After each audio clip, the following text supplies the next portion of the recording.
y'all have heard this or not, but they say that no good deed goes unpunished. And I believe that. I tried to be a do-gooder one time, actually twice. Fucked up both times, and first time, I was living in Florida, and I was headed to work, and there was this little Easy Mart close to my house.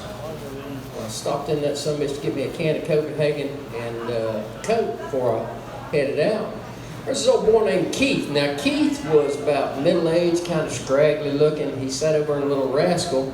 Cool thing about Keith was he didn't fuck with anybody. He wasn't like these assholes up here on State Line with a can you help me out and all that. He just minded his own business.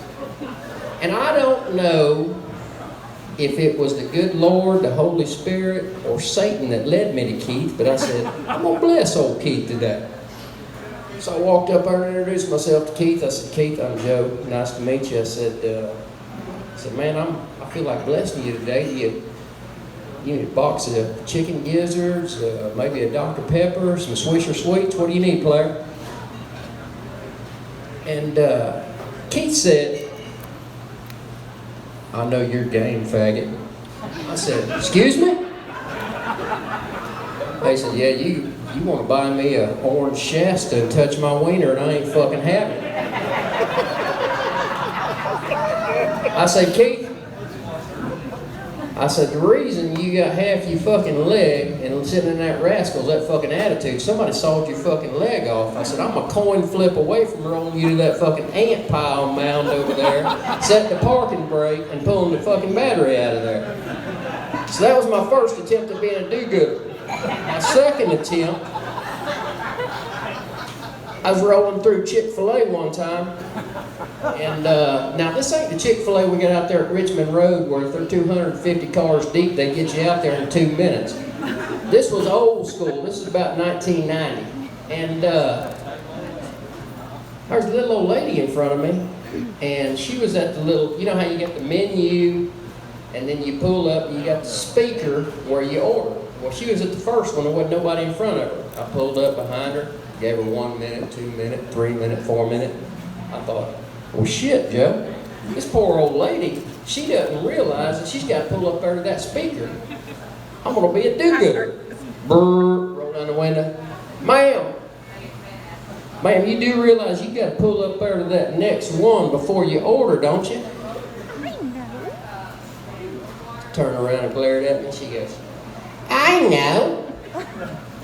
If you're in such a hurry, why don't you go inside? I said, because a fucking drive-thru is for people in a fucking hurry. Now, you pull that Buick Skylark up, order your bucket of fucking chicken, get the fuck out of my way, or I will drag you out of there and snatch a knot in your fucking ass. So, that's what I got for being a do-gooder, so just don't do it. Now, a while back, I used to work in the oil field, and when you're working in the oil field in a directional like I did, what they do is they haul you a mobile home out there. They set you up. They got you a full kitchen. They got you direct TV, laundry, all that bullshit. And the cool thing about the direct TV out there on the oil rig is you got all the channels. Now, I don't know about y'all, but a lot of times I get fucking around on them channels, flipping through there, and I'll end up on some shit I don't even realize I'm there. And I think I ended up on the Hallmark channel. And I guess women would call it a romantic drama, but I call it a soft porn.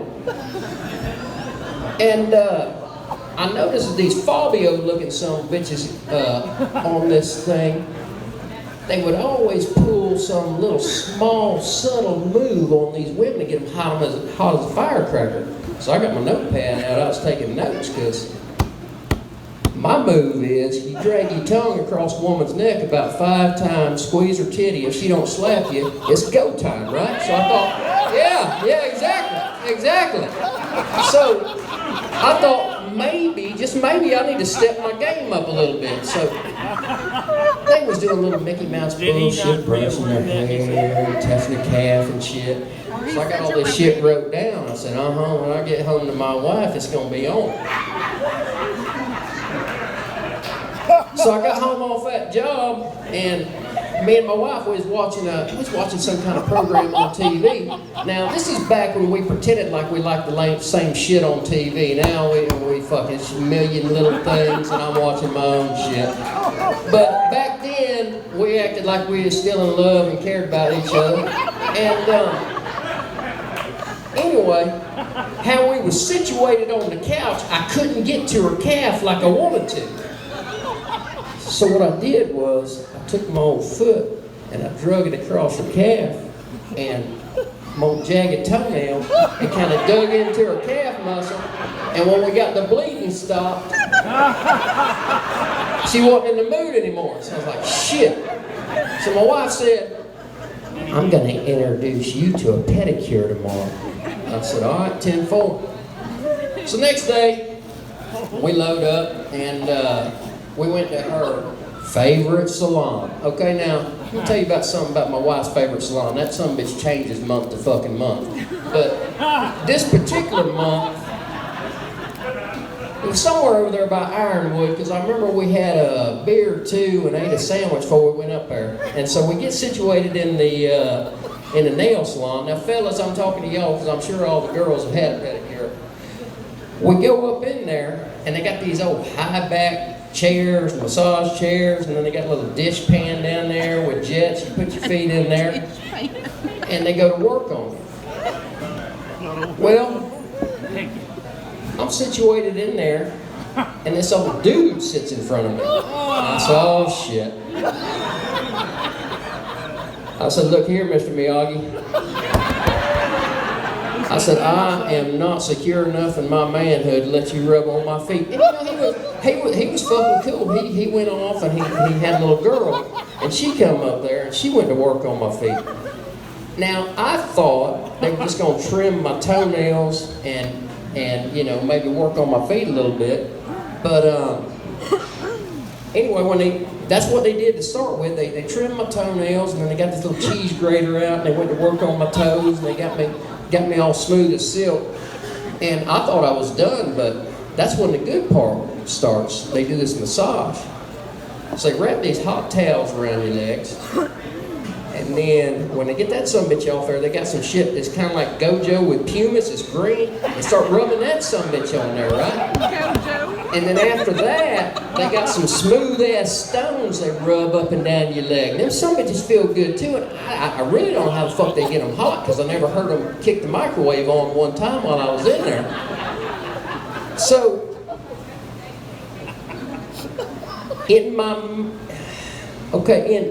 in reality, I'm sitting in this high back chair, and this little Asian girl's going to work massaging me. In my head, my sex appeal is just too fucking much for her, okay? So she's got me in what's similar to a champagne room. If you ever been to a strip bar, I haven't, but I've seen them on TV. And they got couches and shit, champagne, it's real nice. And that's where she's got me, because she can't resist me, right?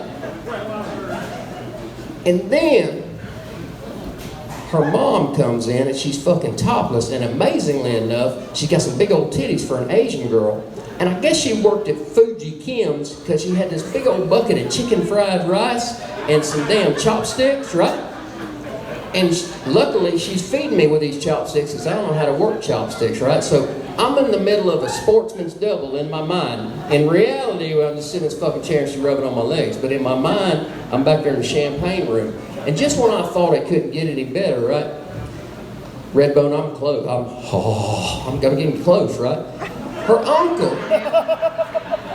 fucking uncle is a hibachi grill chef, and he fires up one of them big ass fucking volcano deals. Alright?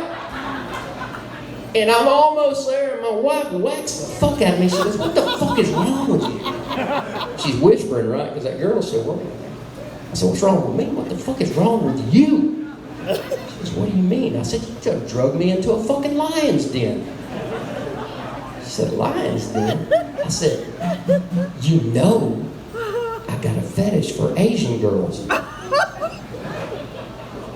She said, no, I didn't know that at all. Now, fellas, you're going to want to write this shit down right here, all right? I'm trying to get out of this shit, right? So I said what no woman ever wants to hear their man say. Fucks them up, sends them into a tailspin. I said, Well, I don't guess you know me at all. But you know how women are. I know that bitch right there bought them fucking titties. I know that motherfucker better not ask me to cook fucking supper tonight. I know. So, anyway, I said, I got this motherfucker, I'm out of trouble, right? And she waited about 3 seconds and she says, tell you what I do know. I know you're the only fucking retard in here with a hard on. So, anyway, that's how the pedicure went. All right, y'all, that's my time. Thank y'all.